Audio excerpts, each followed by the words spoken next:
Very happy to be here. You run a small business here in Manhattan. Yes. And so you watch Wall Street very closely because you realize that as small business owners, you're going to have to do something in this country that apparently big business is not doing as much of. You have to hire people. We do. We have to hire people. And it was difficult from the onset because we didn't have as much fat to trim as the big businesses may have. So whereas they were able to do massive layoffs in order to increase their profits, small businesses don't really have that much wiggle room. I mean, we've gotten rid of as much as we can as far as overhead costs are concerned, but that leaves, you know, a lot of times it leaves the small business owner doing the lion's share of the work. And at some point you have to hire someone to help you out. Right. When it comes to growing now, as the economy starts to improve and we think of growing again, we'll have to hire because we can't do it all. I mean, everyone's like, oh, you're twins, you get more done than everyone. It's like, no, I'm still one person. You know, like people think that just because you have a twin, you're splitting one person's job. No, now we're probably doing the work of 10, whereas we used to have staff that took care of these things. So we trimmed the fat, but now we have to grow. So when we see these big firms still trimming, we're like, gosh, they have more fat to trim and we're looking to hire. So we the small businesses will be what creates jobs for this economy.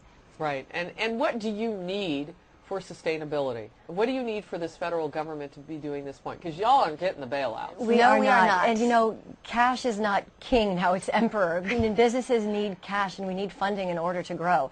I mean, if you hire a new person, most businesses that hire a new employee, it takes 2 to 4 months for that employee to actually become productive and start to earn money for the company. Point. Right, you have to train them. It's not like you hire them and then day number 2 they're making money for you. Except for in my business. No, seriously, if they hire an anchor, they don't want to have to train you. Exactly. Right, but most firms, they'll have to train someone for 2 to 4 months, or if you're a supplier or manufacturer, you need to buy the inventory, and you need the cash in order to buy the inventory to then go ahead and sell it. So money and cash flow is really, really important. So what is this administration doing or not doing to help you move forward? Well, the plan on the table, the one that President Obama wants to submit, is increasing capital to the small banks, which they hope the small banks will then lend to small businesses.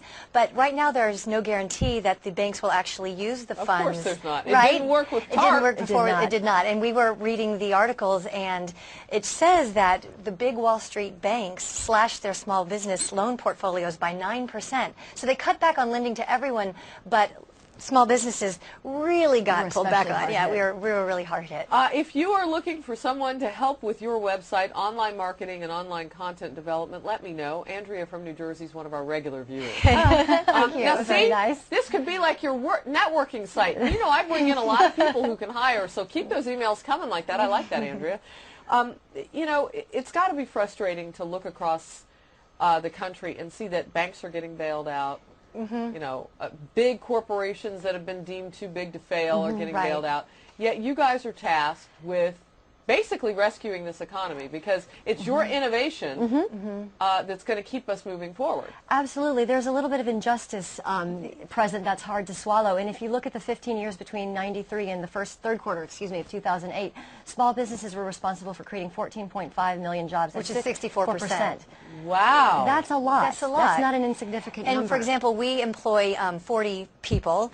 Some are part-time, some are full-time. And so that's 40 people that are not on the unemployment list because we're employing them. So whether it's a small business that's just, you know, a tattoo parlor, it doesn't matter what the business is. If we the small businesses are keeping people off of that unemployment list, which is very important, then we're doing a great thing. Yeah, that's an excellent point. I have to tell everybody, you run a Pilates studio on 5th, Pilates on 5th.